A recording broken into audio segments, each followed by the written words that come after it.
আলাইকুম ওয়া রাহমাতুল্লাহি ওয়া বারাকাতুহু। আলহামদুলিল্লাহি ওয়াহদা ওয়াসসালাতু ওয়াসসালামু আলা রাসূলিল্লাহ ওয়া আলা আলিহি ওয়া সাহবিহি ওয়া মান ওয়ালা, আম্মা বা'দ। আল্লাহুম্মা আল্লিমনা মা ইয়ানফাউনা ওয়ানফা'না বিমা 'আল্লামতানা ওয়া জিদনা ইলমান ইয়া আলিম। আল্লাহুম্মা আসলিহ লানা শা'নানা কুল্লাহ ওয়া লা তাকিলনা ইলা আনফুসিনা তারফাতা আইন। আলহামদুলিল্লাহ, আল্লাহ রাব্বুল আলামিনের প্রশংসা, শান্তি ও দরুদ বর্ষিত হোক রাসূলুল্লাহ সাল্লাল্লাহু আলাইহি ওয়াসাল্লামের উপর। আল্লাহুম্মা সাল্লি আলা মুহাম্মদ ওয়া আলা আলি মুহাম্মদ। সম্মানিত সুধীবৃন্দ, ধারাবাহিক কিতাবুত তাওহীদের ব্যাখ্যায় আজকে আমরা 15তম ক্লাসে উপনীত হতে পেরেছি। কিতাবুত তাওহীদের ব্যাখ্যা তাইসিরুল আজিজ থেকে আমাদের ধারাবাহিক দার্সের আজকে 15তম দার্সে আমরা কিতাবুত তাওহীদের প্রথম অধ্যায়ের শেষ এবং দ্বিতীয় অধ্যায়ের শুরু থেকে কিছু আলোচনা করব ইনশাআল্লাহ তাআলা। বিগত দার্সে আমরা আলোচনা করেছিলাম লা ইলাহা ইল্লাল্লাহ কালিমাতুত তাইয়্যিবা, সর্বশ্রেষ্ঠ কথা লা ইলাহা ইল্লাল্লাহ এর তাৎপর্য এবং বিশেষ গুরুত্ব সম্পর্কে। তো এখানে আমাদের সম্মানিত ভাষ্যকার শেখ সুলাইমান রাহিমাহুল্লাহ তিনি ব্যাখ্যা করতে গিয়ে বিখ্যাত একজন ইমাম ইবনে রজব আল হাম্বলী রাহিমাহুল্লাহ তার কিছু কথা নিয়ে এসেছেন। তাওহীদের গুরুত্ব বোঝাতে গিয়ে তিনি যেটা স্পষ্ট বলেছেন এখানে যে ফামান তাহাক্কাকা বিকালিমাতিত তাওহীদ ক্বাবলুহু আখরাজাত মিনহু কুল্লামা সিওয়াল্লাহ মুহাব্বাতান ওয়া তা'যীমান ওয়া ইজলালান ওয়া মাহাবাতান ওয়া খাশিয়াতান ওয়া তাওয়াক্কুলান ওয়া হিনাইদিন তাহরিকু দুনুবাহু ওয়া খাতায়াহু কুল্লাহা। যে ব্যক্তি তাওহীদকে সুনিশ্চিত করবে, যে ব্যক্তি তার তাওহীদকে বিশুদ্ধ করবে, তাওহীদকে মূলত সে পূর্ণ বাস্তবায়ন করবে, সেই ব্যক্তির সমস্ত গুনাহ খাতাগুলোকে আল্লাহ রাব্বুল আলামিন ক্ষমা করে দিবেন। ওয়ালাউ কানাত মিসলা জাবাদিল বাহর, যদিও সেই ব্যক্তির গুনাহ সাগরের ফেনা পরিমাণও হয়ে যায়, অনেক বেশি হয়, তারপরও তাওহীদের ওসিলায় বিশুদ্ধ তাওহীদ এবং ঈমান বিশুদ্ধ থাকার জন্য আল্লাহ রাব্বুল আলামিন তার সমস্ত গুনাহ খাতাগুলোকে তিনি মাফ করতে পারেন। রুব্বামা ক্বাবালতাহা হাসানাত ফাইন্না হাযা তাওহীদ হুয়া আল ইকসিরুল আযম। তিনি এখানে একটা উদাহরণ দিয়েছেন যে তাওহীদটা হলো এমন, যেটাকে বলা হয় আল ইকসিরুল আযম। এটা একটা পরিভাষা যেটা দ্বারা বোঝায় যে পরশমণি বা এমন একটা কোষ্টি পাথর, ফালাউ উদিয়া মিনহু যাররাতুন আলা জিবালিদ দুনুব ওয়াল খাতায়া লাকাবালাহা হাসানাত। এই তাওহীদ নামক কোষ্টি পাথর, পরশমণি, বিশেষ এক মেডিসিন বা এমন একটি বিষয় যেটা পাহাড় পরিমাণ কোনো গুনাহের উপরে রাখলে নিমিষেই সমস্ত গুনাহ খাতাগুলোকে রিফাইন করে ফেলে। সুবহানাল্লাহি ওয়া বিহামদিহি। এটাই বিশুদ্ধ তাওহীদ এবং আকীদার ফজিলাত। বিশুদ্ধ তাওহীদ এবং আকীদা এমন একটি বিশেষ বস্তু বিষয়ের নাম, সারা পৃথিবী পরিমাণ পাপের উপরে দিলেই সাথে সাথে সমস্ত গুনাহ খাতাগুলো একেবারে মিটে যায়। উদাহরণস্বরূপ আমরা বলতে পারি, যেমন দাউ দাউ করা আগুন, জ্বলমান আগুনের উপরে যেমন পানি দিলে ধপ করে আগুন নিভে যায়, বা ফোম কাগজ যে কোনো তরল পদার্থের উপরে পানি বা তেলের উপরে রাখলে যেমন দ্রুত সেটা চুষে নেয়, বিচ্ছিন্ন থাকে না, চুম্বক যেমন বিভিন্ন ধাতব পদার্থকে দ্রুত টেনে নেয়, অনুরূপভাবে তাওহীদ বিশুদ্ধ আকীদা এমন একটা বিষয় যেটা মানুষের পাহাড় পরিমাণ অনেক অসংখ্য পাপ রাশিকে একেবারে নিমিষে শেষ করে দিতে পারে। এটা হলো বিশুদ্ধ আকীদা এবং তাওহীদ। এই তাওহীদকে বাস্তবায়ন করে একজন মানুষ কবরে নিয়ে যেতে পারলে তার অসংখ্য পাপ রাশিকে আল্লাহ রাব্বুল আলামিন ক্ষমা করবেন বলে তিনি ওয়াদা করেছেন। সুবহানাল্লাহি ওয়া বিহামদিহি। কত চমৎকার কথা তারা বলে গেছেন। আকালা শাইখুল ইসলাম ইবনে তাইমিয়া রাহিমাহুল্লাহ, বিখ্যাত শাইখ ইবনে তাইমিয়া রাহিমাহুল্লাহ বলছেন, আশ-শিরকু নাওয়ান, শিরক দুই প্রকার, আকবার ও আসগর। কোরআন সুন্নাহর আয়াত এবং হাদিসের মাধ্যমে আমরা জানতে পারি শিরক দুই ভাগে বিভক্ত। একটা হলো বড় শিরক, একটা ছোট শিরক। ফামান খালুসা মিনহুমা ওয়াজাবাত লাহুল জান্নাহ। যেই ব্যক্তি তার জীবনে ছোট বড় সমস্ত শিরক থেকে মুক্ত থাকতে পারে, এই অবস্থায় যাবতীয় শিরক থেকে মুক্ত হয়ে সে শিরক মুক্ত অবস্থায়, ছোট শিরক বড় শিরক মুক্ত অবস্থায় সে মারা যায়, মান মাতা আলাল আকবার ওয়াজাবাত লাহুল জান্নাহ, সেই ব্যক্তির জন্য জান্নাত ওয়াজিব হয়ে যায়। ওমান মাতা আলাল আকবার, কিন্তু যে ব্যক্তি এমন অবস্থায় মারা যায় যে সে ব্যক্তি বড় শিরক অবস্থায় মারা যায়, বড় শিরক করেছে, তওবাবিহীন অবস্থায় মারা যায়, ওয়াজাবাত লাহুন নার, তাহলে সে ব্যক্তির জন্য জাহান্নাম অবধারিত হয়ে যায়। আর যেই ব্যক্তি ওয়ামান খালুসা মিনাল আকবার, যে ব্যক্তি বড় শিরক থেকে মুক্ত থাকে, ও হাসালা লাহু বাদুল আসগর মা হাসানাত, কিন্তু তার ছোট ছোট কিছু শিরক হয়ে যায়, তার আমলনামায় ছোট কিছু শিরক থাকে, তবে এর বিপরীতে তার অনেক বেশি নেক আমল রয়েছে, যেটা এই ছোট্ট শিরকের বিপরীতে তার নেক আমলের পাল্লা ভারী হয়ে যায়। আলা দুনুবিহি দাখালাল জান্নাহ, সে ব্যক্তিও জান্নাতে প্রবেশ করবে। ফাইন্না তিলকাল হাসানাত তাওহীদু কাসীরুম মা ইয়াসীরু মিনাশ শিরকিল আসগর, কারণ তার অপর পাল্লায় যে অনেক বেশি ভালো কাজ ছিল এবং বড় কোনো শিরক ছিল না, এই ব্যক্তিকে আল্লাহ রাব্বুল আলামিন ছোটখাটো বিষয়গুলোকে তিনি ক্ষমা করবেন। যেমন মানুষকে দেখানো কোনো সৎ কাজ, যেটাকে বলা হয় রিয়া, এটা একটা ছোট শিরক। আল্লাহ ছাড়া অন্যের নামে শপথ করা, এটা ছোট শিরক। কোনো ব্যক্তির রক্তের কসম করা, কোনো বাবা মা সন্তানের কসম করা, আল্লাহ ছাড়া যে কোনো কারো নামে কসম করা, এটা হলো ছোট শিরকের অন্তর্ভুক্ত। যেমন এই বিশ্বাস নিয়ে তাবিজ ব্যবহার করা, যে এই তাবিজের ওসিলায় আল্লাহ রাব্বুল আলামিন তাকে রোগ মুক্তি দান করবেন, এটা ছোট শিরক। কিন্তু কোনো মানুষ যদি তাবিজ ব্যবহার করে এই উদ্দেশ্যে যে এই তাবিজে আমাকে ভালো করবে, ভালো করে, এই তাবিজের ওসিলায় আমি বেঁচে আছি, তাবিজ খুলে ফেললে আমি মরে যাব এবং এই তাবিজ আমাকে সুস্থ করে তুলবে, তাহলে সেটা বড় শিরক হয়ে যায়। অর্থাৎ যেগুলো ছোট শিরক সেগুলোও নিয়তের কারণে অনেক সময় বড় হয়ে যায়। তো কোনো ব্যক্তি যদি তার আমলের মধ্যে কোনো বড় শিরক না থাকে, বড় শিরক কেমন? যেমন কবরকে সিজদা করা, কবরের পাশে গিয়ে তাওয়াফ করা, মৃত ব্যক্তি আপনাকে, কোনো মানুষকে কোনো কল্যাণ কোনো কিছু দিতে পারে এই উদ্দেশ্যে তার নিকটে সাহায্য চাওয়া, এগুলো হলো বড় শিরক। এরকম অসংখ্য শিরক রয়েছে, সেটা আকীদাগত হতে পারে, মানুষের বিশ্বাসগত হতে পারে, কথাগত কর্মগত হতে পারে। তো যে ব্যক্তি ওয়ামান খালুসা মিনাল আকবার ওয়ালাকিন কাসরুল আসগর হাত্তা রাজাহাত বিহি সাইয়্যাতুহু দাখালান নার, কিন্তু ছোট শিরকগুলো এতটা হালকা ভাবার বিষয় নয়। যে ব্যক্তি অনেক বেশি ছোট ছোট শিরক করেছে, অনেক বেশি শিরক করেছে, তার মধ্যে বড় শিরক নেই কিন্তু ছোট শিরক রয়েছে, এই শিরকগুলো এমন অবস্থায় একসময় সেটা বড় আকারে রূপ ধারণ করে এবং ছোট্ট একটা শিরক হলেও সেটা কবিরা গুনাহের চেয়ে মারাত্মক। এটা স্পষ্টত কোরআন সুন্নাহ দ্বারা প্রমাণিত।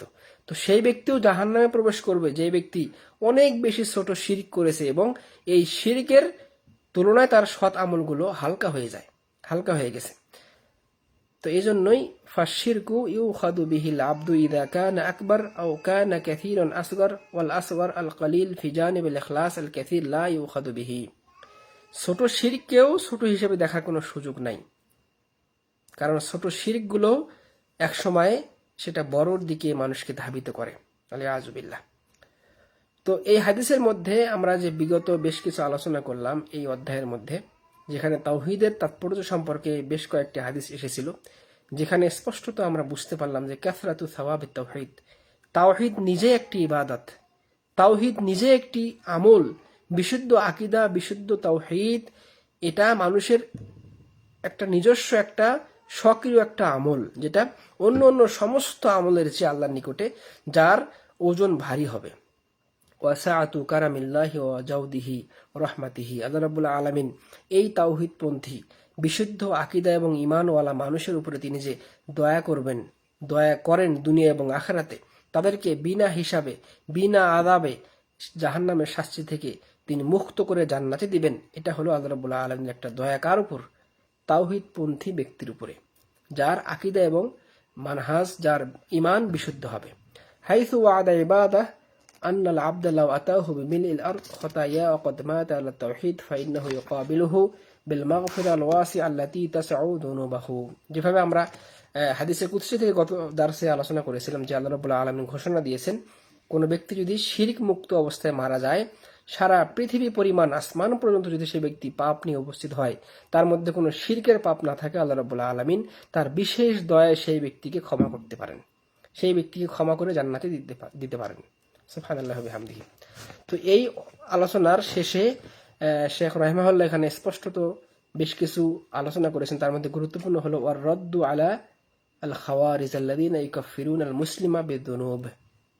এখানে মুসলিমদের মধ্যে প্রথম পথভ্রষ্ট এবং ভ্রান্ত আকিদার বিশ্বাসী হলো খারিজিগণ, যারা ওসমান রাদিয়াল্লাহু আনহুর হত্যাকাণ্ড সংগঠন করেছিল, যাদের হাত সাহাবীদের রক্তে রঞ্জিত, যারা ইসলামের মধ্যে প্রথম রক্তপাত ঘটিয়েছে সাহাবীদের জামানায়, এই খারিজিগণ, যারা আকিদাগতভাবে এতটাই জঘন্য আকিদা পোষণ করেছিল যে ওসমান রাদিয়াল্লাহু আনহুকে তারা হত্যা করেছে, আলী রাদিয়াল্লাহু আনহুকে তারা হত্যা করেছে, এবং তারা বায়াত থেকে মুক্ত হয়েছে, মুসলিম শাসকের আনুগত্য থেকে তারা হাত গুটিয়ে নিয়েছে। এই খারিজিগণ তাদের একটা বিশ্বাস হলো, তারা বিশ্বাস করে, তাদের এটা একটা নিকৃষ্ট পচা আকিদা হলো যে কোনো ব্যক্তি, কোনো মুসলিম কোনো কবিরাহ গুনাহ করলেই সেই ব্যক্তি কাফের হয়ে যায়। এটা স্পষ্টত একটা জঘন্যতম আকিদা, যেটা কোরআন এবং সহিহ সুন্নাহ স্পষ্টত বিপরীত আকিদা। তো এই বিবরণগুলো আমরা যে লা ইলাহা ইল্লাল্লাহ তাৎপর্য সম্পর্কে কিতাবুত তাওহীদের 1 নম্বর অধ্যায়ের যে আলোচনাগুলো, এগুলো প্রত্যেকটি খারিজিদের আকিদার বিপরীত আলোচনা। ইসলামের ইতিহাসে উম্মতে মুহাম্মাদীর মধ্যে প্রথম ফেরকা বের হয়েছিল এই খারিজিগণ, যারা কবিরাহ গুনাহগার ব্যক্তিকে কাফের মনে করে, যে কোনো ব্যক্তি জেনা করলে সে কাফের হয়ে যায়, কোনো ব্যক্তি চুরি করলে সে কাফের হয়ে যায়, কোনো ব্যক্তি কোনো সময় একটি কবিরা গুনাহ করলে সে কাফের হয়ে যায়, এবং সে অবস্থায় মারা গেলে সে চিরস্থায়ী জাহান্নামে। এটা স্পষ্টত খারিজিদের আকীদা।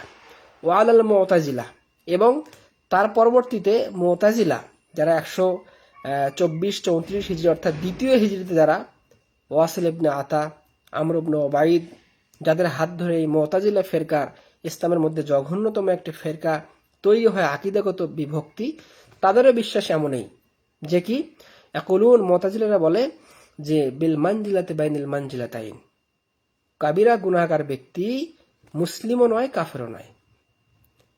মুতাজিলাদের একটা জঘন্য আকীদা হলো কাবিরা গুনাহগার ব্যক্তি দুনিয়াতে মুসলিমও নয় কাফেরও নয়, কিন্তু পরকালে সে চিরস্থায়ী জাহান্নামী। এটাও স্পষ্ট একটা গোমরাহী আকীদা, যেটা তারা খারিজিদের থেকেই গ্রহণ করেছে।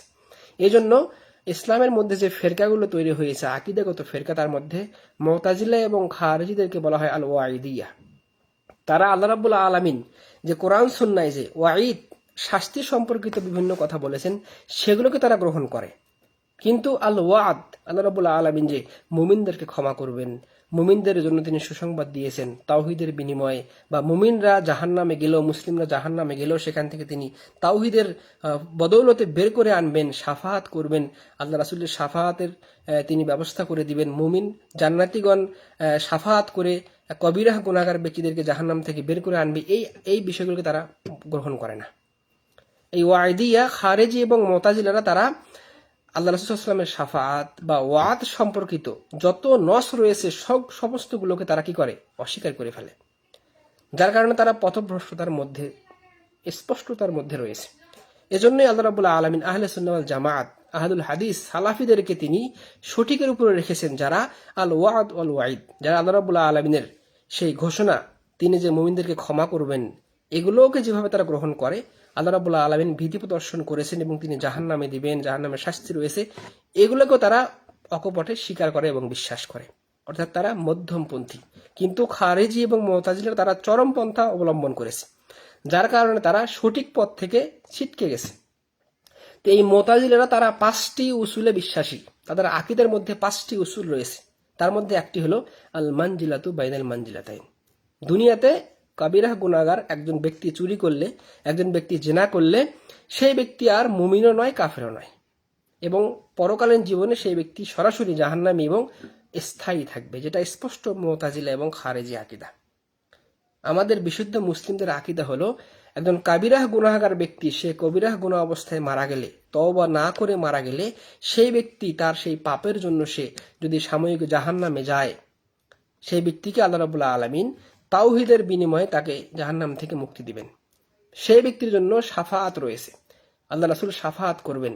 সেই ব্যক্তির জন্য যারা বিশুদ্ধ আকীদার অধিকারী তারা সাময়িক জাহান্নামে গেলেও তারা জাহান্নাম থেকে একসময় বের হয়ে আসবে, যেটা স্পষ্টত আহলে সুন্নাহ ওয়াল জামাতের আকীদা।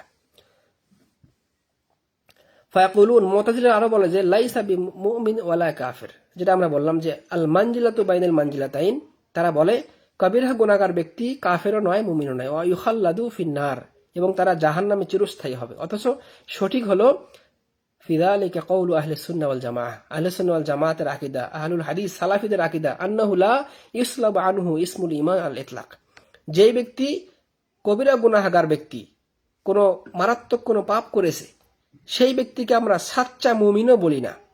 সেই ব্যক্তিকে আমরা কি করি?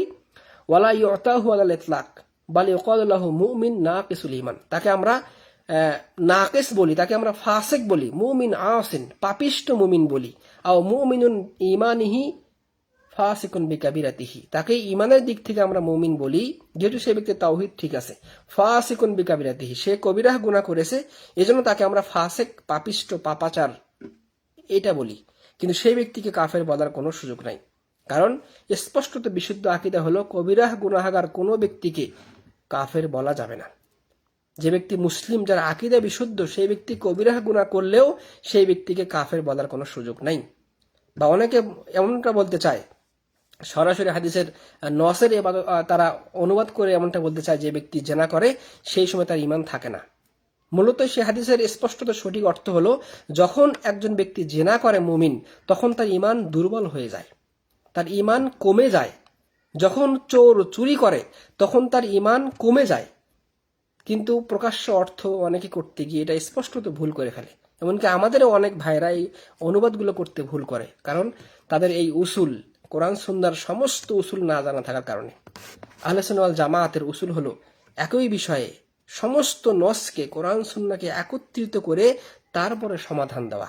যে কোনো একটা বিষয়কে টেনে নিয়ে গিয়ে সেখানে উপমা দেওয়া বা অনুবাদ করা বা সেভাবে বলার কোনো সুযোগ নেই। কারণ যে কোনো একটি অংশকে টেনে নিয়েই খারিজিরা খারিজি হয়েছে। তারা শুধু আল ওয়াইদ, আল্লাহ রাব্বুল আলামিনের শাস্তি, তার যে কঠিন শাস্তি, কোনো মানুষকে অন্যায়ভাবে হত্যা করলে আল্লাহ বলেছেন জাহান্নামে তাকে দিব, তাকে চিরস্থায়ী রাখবো, তার অর্থ কি? তারা শুধু এগুলো গ্রহণ করেছে। এর বিপরীতে আল্লাহ রাব্বুল আলামিন যে আল ওয়াদ, তিনি যে ওয়াদা করেছেন মুমিনদেরকে ক্ষমা করবেন, সেগুলো তারা গ্রহণ করতে পারে নাই। এজন্য বাংলা অনুবাদ করতে গিয়েও কোরআন এবং হাদিসের অনুবাদও করতে হবে সালাফি মানহাজ অনুযায়ী। অসংখ্য অনুবাদের মধ্যে আমাদের দেশে খারেজি এবং মুতাজিলাদের অনুবাদ আমাদের দেশে রয়েছে। কোরআনের অনুবাদ, বিভিন্ন হাদিসের অনুবাদ তারা সেভাবে অনুবাদ করেছে যেটা স্পষ্টত বিকৃত অনুবাদ। কারণ সেই নসগুলোকে কোন প্রেক্ষাপটে কাদের জন্য নাজিল হয়েছে সেটাকে স্পষ্ট আমাদের ক্লিয়ার করতে হবে। খারেজিদের স্বভাব কি? তারা কাফেরদের উপরে যে আয়াতগুলো নাজিল হয়েছে সেগুলো মুমিনদের উপরে চালিয়ে দেয়। নাউযুবিল্লাহ মিন যালিক। মুতাজিলারাও তারা সেম কাজটাই করে। কাফেরদের জন্য যে আয়াতগুলো নাজিল হয়েছে, যেখানেই খালিদান ফিহা বলে, আল্লাহ বলেছেন যে চিরস্থায়ী জাহান্নামে রাখবো, এটা মূলত কাফেরদের জন্য যার ঈমান নেই। অথচ সেই আয়াতের অর্থ মুমিনদের জন্য তারা করে ফেলে, যেটা বাংলা অনুবাদ দেখে, হাদিস এবং কোরআনের অনুবাদ দেখে অনেক আমাদের ভাইয়েরাও এই অনুবাদগুলো এভাবে করার চেষ্টা করে। কিন্তু না, বাংলা অনুবাদ সেটাও সালাফি মানহাজ অনুযায়ী সঠিক বিশুদ্ধ আকীদা অনুযায়ী করতে হবে, তাহলে এই ভ্রান্তিগুলো আর আমাদের মধ্যে আসবে না। ওয়াল হাযা ইয়াদুল্লুল কিতাব ওয়াস সুন্নাহ ওয়া ইজমাউ সালাফিল উম্মাহ, এটা স্পষ্টত কোরআন সুন্নাহ এবং সমস্ত সালাফ, আমাদের সালফে সালেহিনদের স্পষ্টত ইজমা যে মুমিন কাবিরাহ গুনাহগার কোনো ব্যক্তি, সে ব্যক্তি কাফের হয়ে যায় না। একজন ব্যক্তি আত্মহত্যা করে মারা গেছে, সেই ব্যক্তিকে কাফের বলতে পারবেন না। অনেকে মনে করে যে আত্মহত্যাকারী ব্যক্তি, যে ব্যক্তি মুসলিম কিন্তু আত্মহত্যা করেছে, সে ব্যক্তির জানাজা দিতে হবে না, সে ব্যক্তিকে কবরস্থ করা যাবে না। এগুলো স্পষ্টত ভুল কথা। সে ব্যক্তি আত্মহত্যা করতে পারে যে কোনো কারণে, যেটা কবিরাহ গুনাহ, কিন্তু সেই ব্যক্তির মধ্যে তাওহীদ ছিল, সে ব্যক্তি মুসলিম, সেই ব্যক্তিকে স্বাভাবিক নিয়মেই কাফন দাফন করতে হবে, মুসলিমদের কবরস্থানে তাকে জানাজা পড়ে তাকে গোরস্ত করতে হবে। কিন্তু এগুলো না জানার কারণে মানুষরা তারা চরমপন্থা আকীদা পোষণ করার চেষ্টা করে। এজন্যই খারেজিগণ সারা মুসলিম বিশ্বের মুসলিমদের যে বিজয়, মুসলিমদের যে অর্ধজাহানের শাসন, এটাকে বন্ধ করেছে কারা? ওমর রাদিয়াল্লাহু আনহুর আমলে সারা পৃথিবীর অর্ধজাহান শাসন করেছে মুসলিমরা, এবং পৃথিবীর নতুন নতুন দেশ তারা জয় করেছে ইসলামের মাধ্যমে। কিন্তু যখনই এই খারেজি ফিতনা শুরু হয়েছিল ওসমান রাদিয়াল্লাহু আনহুর হত্যার মাধ্যমে, তখন থেকে মুসলিম বিশ্ব আর নতুনভাবে তারা শাসন করতে পারে নাই। খারেজিদের সবচেয়ে বড় অপূরণীয় মুসলিমদের ক্ষতি হলো তারা এমন মুসলিমদেরকে কাফের বলে যারা কাফের নয়। যত বেদাতি তাকফির রয়েছে সমস্তগুলোই খারেজিদের পক্ষ থেকে এসেছে। খারেজিরাই মূলত প্রথম পৃথিবীতে মুসলিমদেরকে কাফের বলেছে। যেই মুসলিমদেরকে আল্লাহ রাব্বুল আলামিন কোরআন হাদিসে তাদেরকে কাফের বলেন নাই। মূলত তাকফির করা এটা মহা একটি বিষয়, বড় একটি বিষয়, যেটা কোরআন সুন্নায় সালফি সালেহিনগণ যেই শর্তগুলো, যেই মুহূর্তে, যে অবস্থায় তাকফির করতে বলেছেন সেভাবে তাকফির করতে হবে। কিন্তু এই খারেজিগণ তারাই প্রথমে মুসলিমদেরকে কাফের বলেছে। এমনকি আজকেও আমাদের সমাজে নব্য খারেজিরা তারা এগুলোই করছে। তাদের সাথে এবং সেই আল্লাহ রাসূল সাল্লাল্লাহু আলাইহি ওয়াসাল্লামের সাহাবীদের জামানার খারেজিদের সাথে একেবারে অনেক অংশে মিল রয়েছে, কোনো পার্থক্য নেই। বরঞ্চ আজকের জামানার খারেজিরা বেশি চরমপন্থী, এবং তারা পূর্বেকার জামানার খারেজিদের চেয়েও বেশি জঘন্য। এজন্য এই খারেজিদেরকে হত্যা করার বিষয়ে রাসূল সাল্লাল্লাহু আলাইহি ওয়াসাল্লাম হাদিসের মধ্যে স্পষ্টত বলে গেছেন যে আমি যদি খারেজিদেরকে পাইতাম তাহলে আদ সামুদ জাতির মতো করে হত্যা করতাম। এর উদ্দেশ্য কি? এই হাদিসের ব্যাখ্যা কি? এর ব্যাখ্যা করতে গিয়ে ওলামাগণ স্পষ্ট বলেছেন যে খারেজিগণ তারা দুনিয়াতে সবচেয়ে বেশি বিশৃঙ্খলা সৃষ্টি করেছে। একটা সুন্দর সমাজকে তারা নিমিষে ধ্বংস করে ফেলে। দুনিয়ার অসংখ্য মানুষের অশান্তির মূল কারণ হলো এই খারেজিগণ। এই জন্য আল্লাহ রাসূল সাল্লাল্লাহু আলাইহি ওয়াসাল্লাম তাদেরকে হত্যা করতে বলেছেন। আর এই খারেজিদের কারণে অসংখ্য মুসলিমের রক্তকে তারা হালাল মনে করেছে, এবং এখনো তারা হালাল মনে করে। তাদের অন্তর্ভুক্ত যারা হয় না, বিপরীত সকলকে তারা কাফের মনে করে। এই খারেজিদেরকে যারা সমর্থন করে না, তাদের বিপরীতে তারা পুরা বিশ্বকে, পুরা মুসলিম দেশকে, শাসন ক্ষমতাকে, শাসকের আন্ডারে যারা চাকরি করে সমস্ত মানুষকে তারা কাফের ফতোয়া দেয়, যেটা অনেক মারাত্মক একটি জঘন্যতম আকীদা। এজন্য এই আকীদাকে কেন্দ্র করেই মুসলিমের মধ্যে বিভক্তি হয়েছে, যাদের শুরু হয়েছিল খারেজি ফিতনা থেকে। আল্লাহ রাব্বুল আলামিন খাওয়ারিজ এবং মুতাজিলাদের জঘন্য আকীদা থেকে আমাদেরকে হেফাজত করুন, আল্লাহুম্মা আমিন। ওয়াকাল আল মুসান্নিফ রাহিমাহুল্লাহ, কিতাব তাওহীদের লেখক মুহাম্মদ বিন আব্দুল ওয়াহাব রাহিমাহুল্লাহ তিনি স্পষ্টত এই প্রথম অধ্যায়ে যে হাদিসগুলো নিয়ে এসেছেন তার মধ্যে যেটা তাআম্মালুল খামসাল লাওয়াতি ফিল হাদিস ওবাদা, বিখ্যাত সাহাবী ওবাদা ইবনে সামিতের হাদিসে যেখানে 5টি গুরুত্বপূর্ণ বিষয় উল্লেখ করা হয়েছিল, যার মধ্যে কালিমা ছিল, কালিমাতুত তাওহীদের স্বীকৃতি প্রদান, এবং ঈসা আলাইহিস সালামকে সত্য নবী হিসাবে মেনে নেওয়া, জান্নাত সত্য, জাহান্নাম সত্য। এখানে গুরুত্বপূর্ণ 5টি মূলনীতি ইসলামের, যেগুলো প্রত্যেকটি আকীদাগত মূলনীতি, এটা স্পষ্টত বর্ণনা করা হয়েছে। এরপরে হাদিস ইতবান তাবাইয়ানা লাকা মানা কওলি লা ইলাহা ইল্লাল্লাহ, এর পরের যে হাদিসে এসেছিল হাদিস ইতবান, যেখানে লা ইলাহা ইল্লাল্লাহর অর্থ, তার তাৎপর্য, তা কিভাবে গ্রহণ করতে হবে, শর্ত ইত্যাদিগুলো বর্ণিত হয়েছে। ও তাবাইয়ানা লাকাল খতা আল মাগরুরিন, যেটা স্পষ্টত এই দুইটি হাদিসের মাধ্যমে যারা শুধু মুখে লা ইলাহা ইল্লাল্লাহকে উচ্চারণ করতে চায় বা আমলে বাস্তবায়ন করে না, ঈমান এবং আমলকে পার্থক্য করতে চায়, তাদের এখানে স্পষ্টত জবাব দেওয়া হয়েছে।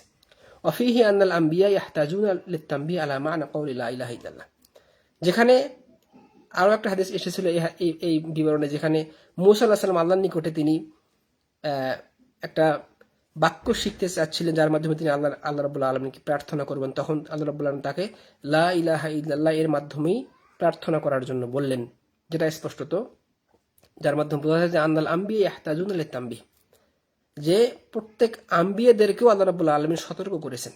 যখন মূসা বলেছিল যে সমস্ত বান্দা তো লা ইলাহা ইল্লাল্লাহর মাধ্যমে আপনাকে প্রার্থনা করে, আমাকে নতুন কিছু শিক্ষা দিন, তো আল্লাহ রাব্বুল আলামিন তাকে সেই বাক্যের কথাই বললেন যে হে মূসা, এই লা ইলাহা ইল্লাল্লাহ এটা তাৎপর্য এতটাই বেশি যে সপ্ত আসমান, সমস্ত জমিগুলো, পুরা মহাবিশ্বে মিজানের পাল্লায় এক সাইডে রাখা এবং আরেক পাশে লা ইলাহা ইল্লাল্লাহ রাখলে লা ইলাহা ইল্লাল্লাহ এর ওজনটাই ভারী হয়ে যাবে। এর চেয়ে মূল্যবান দামি বাক্য আর হতে পারে না। অতএব এর মাধ্যমে আল্লাহকে চাইতে হবে, আল্লাহকে ডাকতে হবে, আল্লাহর জিকির আজগার করতে হবে, যেটা স্পষ্টত নবী রাসূলগণকেও আল্লাহ রাব্বুল আলামিন এই হাদিসের মাধ্যমে স্পষ্ট তিনি শুধরিয়ে দিয়েছেন। অফিহি তানবিহু লিরুজহানিহা বিজামিল মাখলুকাত, এখানে আরো বলা হয়েছে হাদিসের মাধ্যমে যে লা ইলাহা ইল্লাল্লাহ এর ওজন এতটাই বেশি হবে যে যার সমকক্ষ অন্য কোনো বাক্য, অন্য কোনো কথা হতে পারে না এই মহাবিশ্বের মধ্যে। মা আন্না কাসীরাম মিম্মান ইয়াকুলুহা ইয়াখিফু মিজানুহু, অথচ অনেক মানুষ তারা লা ইলাহা ইল্লাল্লাহ এর পরিপূর্ণ শর্ত পূরণ না করে তারা দুনিয়া থেকে বিদায় নেবে, এবং তারা লা ইলাহা ইল্লাল্লাহর এর অর্থ, এর শর্ত, এর রকুন এগুলো বুঝতে পারে নাই, বা এর ওজন তারা দুনিয়ার জীবনে তারা বুঝতে না পারার কারণে তারা কি করবে, তাদের মধ্যে লা ইলাহা থাকা সত্ত্বেও তারা কিয়ামতে তাদের কি হবে, তাদের আমলের পাল্লায় গুনাহের পাল্লা ভারী হয়ে যাবে এবং লা ইলাহা ইল্লাল্লাহর পাল্লা হালকা হয়ে যাবে। কারণ কি, তারা এর শর্তগুলো, এর রোকনগুলো পূর্ণ করতে পারেন নাই, বা এটাকে তারা অনুধাবন করতে পারেন নাই, লা ইলাহা ইল্লাল্লাহকে তাহকিক করতে পারেন নাই, পরিপূর্ণ বাস্তবায়ন করতে পারেন নাই। ওয়াফিহি আন্নাকা ইযা আরাফতা হাদিস আনাসিন আরাফতা আন্না কাওলুহু ফি হাদিস ইতবান ইন্নাল্লাহা হাররামা আলান নার মান ক্বালা লা ইলাহা ইল্লাল্লাহ। এখানে সর্বশেষ যেটা আরো বললেন যে এই দুইটি হাদিসের মধ্যে মিল বন্ধন এবং পরস্পর যে মিল, সেটা হলো কি ইন্নাল্লাহা হাররামা আলান নার, আল্লাহ রাব্বুল আলামিন সেই ব্যক্তিদের জন্য, সেই মানুষের জন্য জাহান্নামের আগুনকে হারাম করেছেন। মান ক্বালা লা ইলাহা ইল্লাল্লাহ ইয়াবতাগি বিযালিকা ওয়াজহাল্লাহ, যেই ব্যক্তি লা ইলাহা ইল্লাল্লাহ এর স্বীকৃতি দেয় আল্লাহর সন্তুষ্টির জন্য, খুলুসিয়াতের সাথে, ইখলাস নিয়ে, রিয়া মুক্ত, শিরক মুক্ত এবং এর শর্তগুলো পূরণ করে স্বীকৃতি দেয়, সেই ব্যক্তির জন্য জাহান্নামকে হারাম করা হয়েছে। অর্থাৎ তারকু শিরক, সে শিরককে পরিত্যাগ করে। লাইসা কওলুহা বিল লিসান, শুধুমাত্র মুখে বলার মাধ্যমে নয়, যেমনটা সুফিরা করে। সুফিজমের মানুষরা শুধু লা ইলাহা ইল্লাল্লাহর জিকির বা ইল্লাল্লাহর জিকির তারা মুখে উচ্চারণ করে, কিন্তু তারা অন্তর থেকে অনুধাবন করতে পারে না। তারা ছাড়াও আর যারাই লা ইলাহা ইল্লাল্লাহ শুধু মুখে উচ্চারণ করবে কিন্তু অন্তরে কোনো অনুধাবন নাই বা এর আমলে বাস্তবায়ন নাই, সেই ব্যক্তিদের লা ইলাহা ইল্লাল্লাহ পরিপূর্ণতা পাবে না। প্রথম অধ্যায় শেষে আমরা দ্বিতীয় অধ্যায় শুরু করব এখন, যেখানে সুন্দর একটি বাব বেঁধেছেন মুহাম্মদ বিন আব্দুল ওয়াহাব রাহিমাহুল্লাহ। বাবু মান হাক্কাকা তাওহীদ দাখালাল জান্নাতা বিগাইরি হিসাব। অতীব চমৎকার একটি অধ্যায়, যেখানে তিনি বলছেন যে বাবু মান হাক্কাকা তাওহীদ, যে ব্যক্তি তাওহীদকে সুনিশ্চিত করবে, বাস্তবায়ন করবে, দাখালাল জান্নাতা, সে ব্যক্তি জান্নাতে প্রবেশ করবে বিগাইরি হিসাব, কোন রকম হিসাব ছাড়াই, বিনা হিসাবে সে ব্যক্তি জান্নাতে প্রবেশ করবে, যারা তাওহীদকে, বিশুদ্ধ আকীদা মানহাজকে সুপ্রতিষ্ঠিত করবে। এর অর্থ হলো আই ওয়ালা আযাব, সে ব্যক্তিকে কোনো শাস্তি দেওয়া হবে না।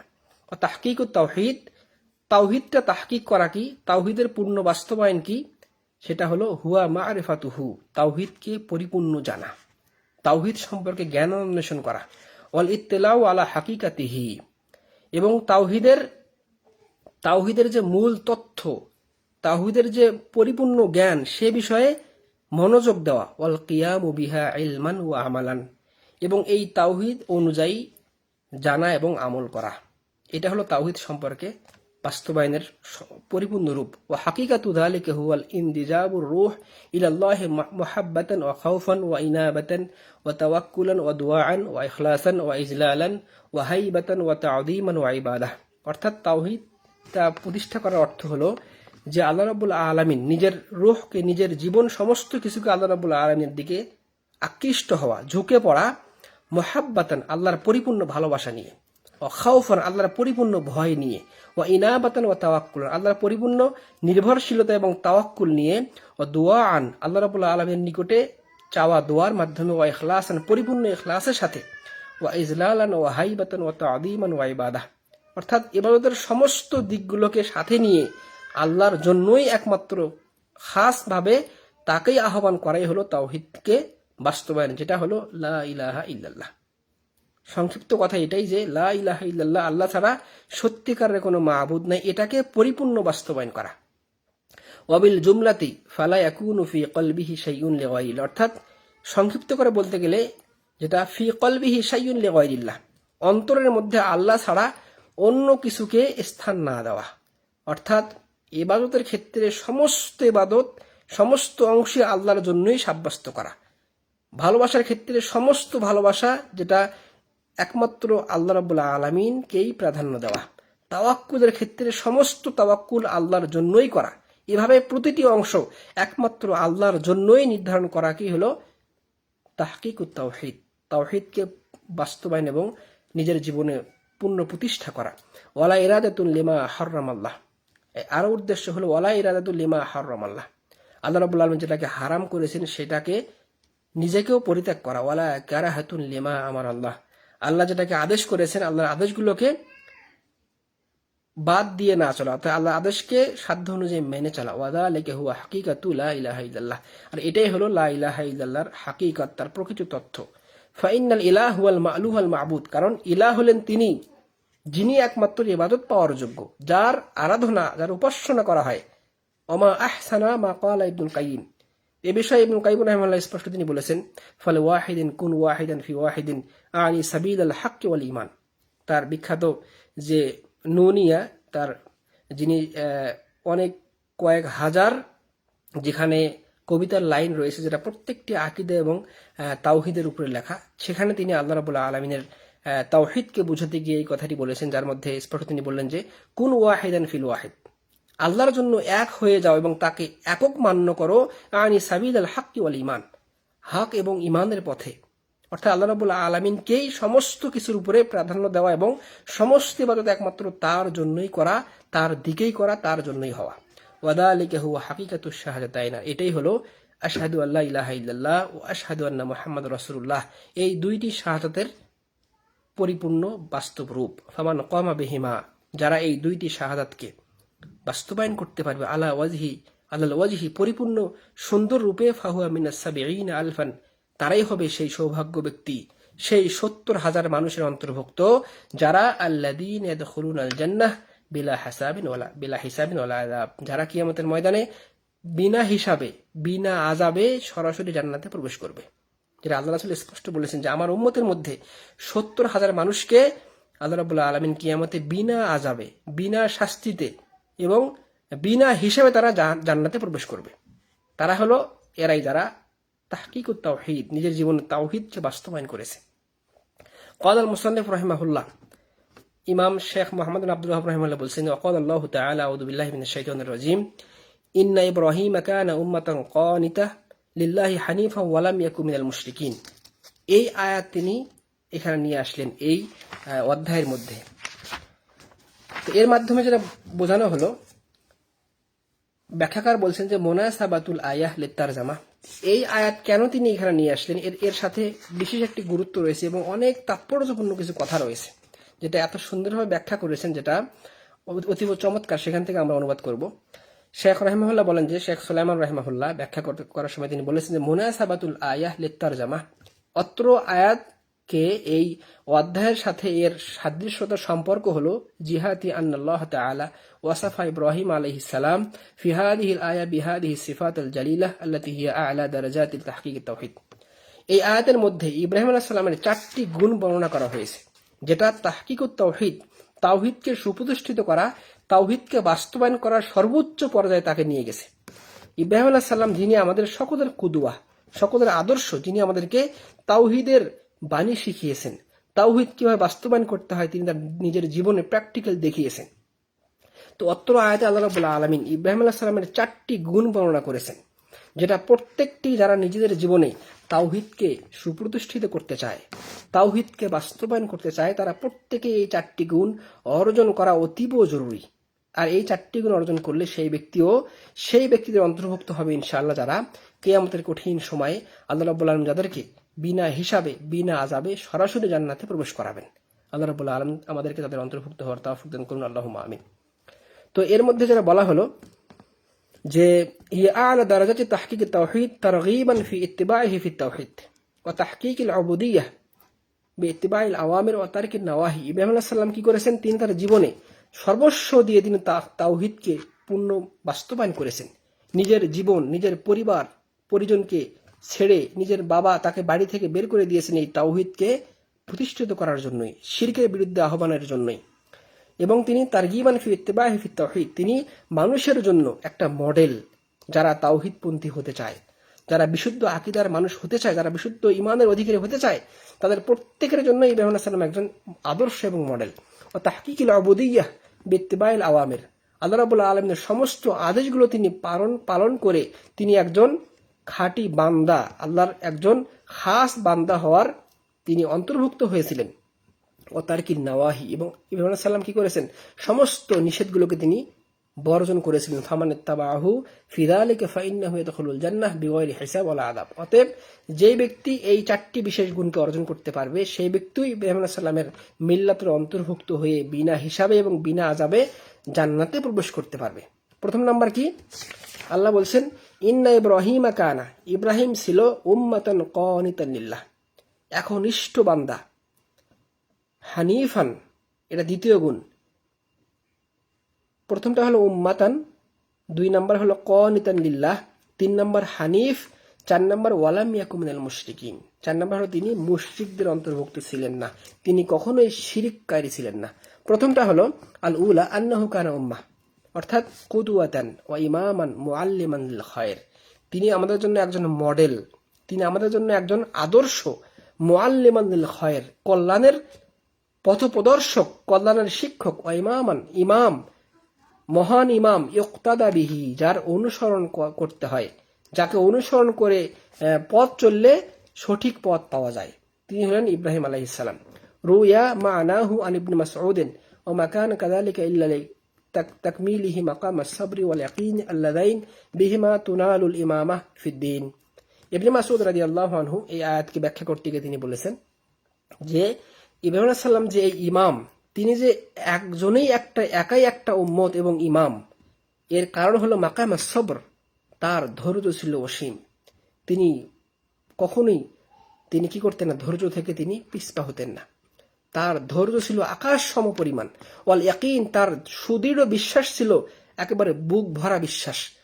তিনি যখন তাকে আগুনের মধ্যে দেওয়া হলো, সারা পৃথিবী যখন তার বিপরীতে চলে গেল এবং যখন তাকে আগুন তার দিকে ধেয়ে আসছে, তখনও তিনি, তার এতটাই সুদৃঢ় বিশ্বাস ছিল যে সে আল্লাহ ছাড়া অন্য কারো সহযোগিতা বা কোনো কিছু নেওয়ার প্রয়োজন বোধ করেন নাই। সুবহানাল্লাহি ওয়া বিহামদিহি। এটাই তাওহীদের বাস্তব রূপ। তাওহীদপন্থী মানুষরা তারাও এমনটাই ইয়াকিন, সুদৃঢ় বিশ্বাস থাকবে অন্তরের মধ্যে, এবং তার সুদৃঢ় বিশ্বাসের মাধ্যমে সে তার জীবনে অসংখ্য বিপদ আপদ, বিভিন্ন কিছুকে সে পরোয়াই করবে না, যেটা ইব্রাহিম আলাইহিস সালাম স্পষ্ট দেখিয়েছিলেন। এটাই এখানে ইবনে মাসউদ রাদিয়াল্লাহু আনহু অত্র আয়াতের ব্যাখ্যায় বলেছেন। ক্বালা তাআলা ওয়া জাআলনা মিনহুম আইম্মাতান ইয়াহদুনা বিআমরিনা লাম্মা সাবারু ওয়া কানু বিআয়াতিনা ইউকিনুন। এখানেও তার সম্পর্কে স্পষ্ট বলা হয়েছে। তো প্রথম যেটা পাওয়া গেল যে সুদৃঢ় বিশ্বাস, পরিপূর্ণ ইয়াকিন এবং অনেক বেশি ধৈর্যের মাধ্যমে ইব্রাহিম আলাইহিস সালামের গুণ অর্জন করা। 2 নাম্বার আন্নাহু কানা কানিতান লিল্লাহ আই খাশিয়ান মুতিআন। ইব্রাহিম আলাইহিস সালাম কি ছিলেন? তিনি ছিলেন আল্লাহকে অনেক ভয় করা একজন ব্যক্তি, মুতিআন, অনেক বেশি আনুগত্যশীল, দাইমান আলা ইবাদাতিহি ওয়া তাআতিহি, সমস্ত কিছুতে তিনি আল্লাহ রাব্বুল আলামিনের তার কমান্ডকে তিনি মেনে চলতেন। কামা ক্বালা শাইখুল ইসলাম, যেমনটা ইবনে তাইমিয়া রাহিমাহুল্লাহ বলছেন যে এই কুনুত শব্দের ব্যাখ্যা করতে গিয়ে বলছেন আল কুনুতু ফিল লুগাহ দাওয়ামুত তাআহ। কুনুত শব্দের শাব্দিক অর্থ হলো দাওয়ামু আল তাআহ, যারা আনুগত্যের উপরে অবিচল থাকে, আনুগত্যের উপরে অবিচল অটল থাকার নাম হলো কুনুত। যেমন দোয়ায়ে কুনুত পড়া হয় না, দোয়ায়ে কুনুত, যেটা কেন কুনুত বলা হয়, এটা হলো যেটা লম্বা দোয়া করা হয়। আমরা যে এশার সালাতের পরে দোয়ায়ে কুনুত পড়ি, এটার উদ্দেশ্য হলো এটা লম্বা সময় দোয়া করা হয়, এই জন্য এটাকে কুনুত বলা হয়। তো আল্লাহ রাব্বুল আলামিন এখানে ইব্রাহিম সালামকে বলছেন যে কানিতান লিল্লাহ, তিনি ছিল আল্লাহর জন্য একজন কানিতান লিল্লাহ মানে খাশিয়ান মুতিআন দাওয়ামুত তাআহ, তিনি ছিলেন আল্লাহর জন্য হকের উপরে অবিচল এবং অটল একজন ব্যক্তিত্ব। ওয়াল মুসাল্লি ইযা তালা কিয়ামুহু আও রুকুউহু আও সুজুদুহু, এজন্য বলা হয় যেই মুসল্লি তার সালাতের মধ্যে লম্বা রুকু করে, লম্বা কিয়াম করে, লম্বা সিজদা করে, ফাহুয়া কানিতুন, সেই ব্যক্তিকে কানিত বলা হয়। যেমন আল্লাহ বলছেন যে আম্মান হুয়া কানিতুন আনা আল-লাইলি সাজিদান, যেটা মুমিনদের গুণ বর্ণনা করতে গিয়ে বলা হয়েছে কাইমান ইয়াহদারুল আখিরাহ ওয়া ইয়ারজু রাহমাত রাব্বিহ। মুমিনদের গুণ বর্ণনা করতে গিয়ে আল্লাহ বলছেন যে সেই সকল ব্যক্তি যারা কি করে আনা আল-লাইল, তারা রাতের অনেক বিশেষ একটি অংশ তারা কি করে, লম্বা সময় তারা আল্লাহর সিজদায় কাটিয়ে দেয়, লম্বা সময় তারা পরকালের ভয়ে আল্লাহ রাব্বুল আলামিনের নিকটে তারা প্রার্থনা করে, ওয়া ইয়ারজু রাহমাত রাব্বি, এবং তারা আল্লাহ রাব্বুল আলামিনের রহমত কামনা করে তাহাজ্জুদের সময় উঠে লম্বা সময় ধরে। যেটাকে কুনুত বলা হচ্ছে। ফাজআলাহু কানিতান ফি হালিস সুজুদি ওয়াল কিয়াম। অতএব এই আয়াতের মধ্যে সেজদা এবং কিয়ামের সময়টাকে কুনুত বলা হলো, অর্থাৎ লম্বা সময়ে যেখানে অবিচল থাকাকে বলা হলো। ফাওয়াসফাহু ফি হাতাইনিস সিফাতাইন বিতাহকিকিল উবুদিয়্যাতি ফি নাফসিহি। আর আল্লাহ রাব্বুল আলামিনের এই বিশুদ্ধ তাওহীদের উপরে কুনুত অবিচল থাকা দুইটি বিষয় দেওয়া হয়। এক নম্বর ইলমান ওয়া আমালান, বিশুদ্ধ তাওহীদের জ্ঞান অর্জন করা। দুই নম্বর আমল করা। প্রথমে জ্ঞান অর্জন, তারপরে আমল। এটার মাধ্যমে আল্লাহর পথে অবিচল থাকা যায়। এরপরে দাওয়াতান ওয়া তা'লিমান ওয়া ইক্তিদাআন বিহি। যখন একজন ব্যক্তি নিজে বিশুদ্ধ ঈমান, আকীদা, তাওহীদ শিখবে এবং সে ব্যক্তিগত জীবনে আমল করবে, এরপরে কাজ হলো দাওয়াতান, সে মানুষকে দাওয়াত দিবে, ওয়া তা'লিমান, মানুষকে শিক্ষা দেবে এগুলোর, ওয়া ইক্তিদাআন বিহি, যাতে করে মানুষ এগুলো অনুসরণ করতে পারে। ওয়া মা কানা ইউক্তাদা বিহি ইল্লা লিআমালিহি বিহি ফি নাফসিহি ওয়া ওয়াসফাহু ফি সানিয়াহ বিল ইসতিকামা আলা যালিকা কামা ক্বালা তাআলা ومن أحسن قولا ممن دعا إلى الله وعمل صالحا وقال إنني من المسلمين فتضمنت العلم والعمل والاستقامة والدعوة। এই আয়াতের মধ্যে চারটি গুণ বর্ণনা করা হয়েছে। যারা সঠিকের উপর থাকতে চায় তারা এই চারটি গুণ অর্জন করবে। এক নম্বর হলো ইলম অর্জন করা, দুই নম্বর আমল করা, তিন নম্বর এর উপর অবিচল থাকা, চার নম্বর মানুষকে দাওয়াত দেওয়া, যেটা অত্র আয়াতের মধ্যে স্পষ্ট সূরা ফুসিলাতের 33 নম্বর আয়াতে স্পষ্ট বলা হলো। এখানে যেটা আমরা এই আয়াত থেকে পাইলাম দ্বিতীয় গুণ, সেটা হলো হকের উপরে অবিচল থাকা, তাওহীদের উপরে অবিচল থাকা। যারা কিয়ামতে বিনা হিসাবে বিনা আযাবে জান্নাতে যেতে চায়, তারা যেন হকের উপরে, বিশুদ্ধ তাওহীদের উপরে, বিশুদ্ধ আকীদার উপরে, বিশুদ্ধ মানহাজের উপরে তারা অবিচল এবং অটল থাকে। তিন নাম্বার গুণ আন্নাহু কানা হানিফান। ইব্রাহিম আলাইহিস সালাম ছিলেন হানিফ। হানিফ শব্দের অর্থ হলো মা ইলান মুনহারিফান কসনা আনিশ শিরক ইলা তাওহীদ। যে ব্যক্তি শিরক থেকে সম্পূর্ণ ভিন্ন থাকে এবং তাওহীদের সাথে থাকে। হানিফ শব্দের অর্থ হলো ঝুঁকে পড়া, অর্থাৎ তাওহীদের দিকে ঝুঁকে পড়া, তার মধ্যে কোনো শিরক থাকবে না। জীবনের সবচেয়ে বড় চ্যালেঞ্জ এটাই যে নিজের জীবনকে শিরক মুক্ত রাখা। তো আলহামদুলিল্লাহ, এজন্যই আহলুল হাদিসগণ, সালাফিগণ তারা গর্ব করে বলতে পারে যে তারা শিরক মুক্ত জীবন যাপন করে, এবং তারা আরো গর্ব করে যে তারা বিদআত মুক্ত জীবন যাপন করে, যেই মানহাজ এবং আকীদা ছিল আমাদের সালফে সালেহিনদের। একমাত্র পৃথিবীতে আহলুল হাদিস ছাড়া, সালাফিরা ছাড়া অন্য যত দল রয়েছে, খারেজি বলুন, জাহামিয়া মুতাজিলা বলুন, শিয়া রাফিদি বলুন, শিয়া ইসনা আশারিয়া বলুন, কাদেরিয়া, মুরজিয়া, যত ফেরকা রয়েছে সমস্ত ফেরকার মধ্যে এই বিচ্যুতিগুলো রয়েছে। আকীদাগত বিচ্যুতি, মানহাজগত বিচ্যুতি। কেবলমাত্র হেদায়েতপ্রাপ্ত দল এবং উম্মতের মধ্যমপন্থী দল আহলুল হাদিস, তাদের মধ্যে এই বিচ্যুতি নেই, শিরক এবং বিদআতের বিচ্যুতি। তারা শিরক এবং বিদআত থেকে অনেক দূরে, আলহামদুলিল্লাহ। এজন্যই ইমাম আহমদ ইবনে হাম্বল সহ অনেক ওলামারা বলে গেছেন যে উম্মতে মুহাম্মাদিরা 73 দলে বিভক্ত হবে, 72 দল জাহান্নামে যাবে, একটি দল মাত্র জান্নাতে প্রবেশ করবে। তারা যদি আহলুল হাদিসরা না হয় তাহলে আমরা জানি না তারা কারা। অর্থাৎ আহলে হাদিসগণ তারা সবসময়, সালাফিগণ সবসময় তারা কি করে, তারা তাওহীদের উপরে অবিচল থাকে। তাদের মধ্যে শিরক পাওয়া যায় না, আলহামদুলিল্লাহ। তাদের মধ্যে বিদআত পাওয়া যায় না, আলহামদুলিল্লাহ। কিন্তু মানুষ হিসেবে ভুল হতে পারে, মানুষের ব্যক্তিগত ভুল থাকতে পারে, কিন্তু যারা মূলত একনিষ্ঠ আহলে সুন্নাহ ওয়াল জামাতের অনুসারী, আহলুল হাদিস এবং সালাফি, তারা নিজেদের ভুল বোঝামাত্র সেখান থেকে তারা ফিরে আসে, তওবা করে ফিরে আসে, আলহামদুলিল্লাহ। আল্লাহ রাব্বুল আলামিন আমাদেরকে তাদের অন্তর্ভুক্ত করুন, আল্লাহুম্মা আমিন। তো এজন্যই হানিফ শব্দের অর্থ হলো যারা তাওহীদের উপরে ঝুঁকে থাকবে, একমাত্র বিশুদ্ধ তাওহীদ এবং মানহাজের উপরে তারা টিকে থাকে, যাবতীয় শিরক থেকে নিজেকে মুক্ত ঘোষণা করে। যেভাবে ইব্রাহিম বলেছিল, ইন্নী ওয়াজ্জাহতু ওয়াজহিয়া লিল্লাযী ফাতারাস সামাওয়াতি ওয়াল আরদা হানিফা ওয়া মা আনা মিনাল মুশরিকিন। ইব্রাহিম আলাইহিস সালাম সেই সময় দায়িত্বহীন কণ্ঠে বলেছিলেন যে আমি আমার চেহারাকে তার দিকেই ফিরিয়ে দিচ্ছি, লিল্লাযী ফাতারাস সামাওয়াতি ওয়াল আরদ, সেই মহান রব প্রভু যিনি এই আসমান জমিনকে যিনি সৃষ্টি করেছেন, হানিফান ওয়া মা আনা মিনাল মুশরিকিন, এবং আমি এই মুশরিকদের অন্তর্ভুক্ত নই। অর্থাৎ তার সাথে, শিরকের সাথে একেবারে সরাসরি ছেদ সম্পর্ক।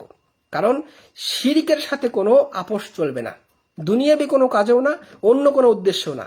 কোনোভাবেই শিরক এবং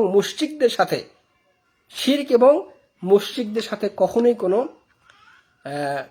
একসাথে চলা, মেনে চলা বা গ্রহণ করা এগুলোর কোনো সুযোগ থাকবে না, যেটা ইব্রাহিম আলাইহিস সালাম আমাদেরকে স্পষ্টত শিখিয়েছেন।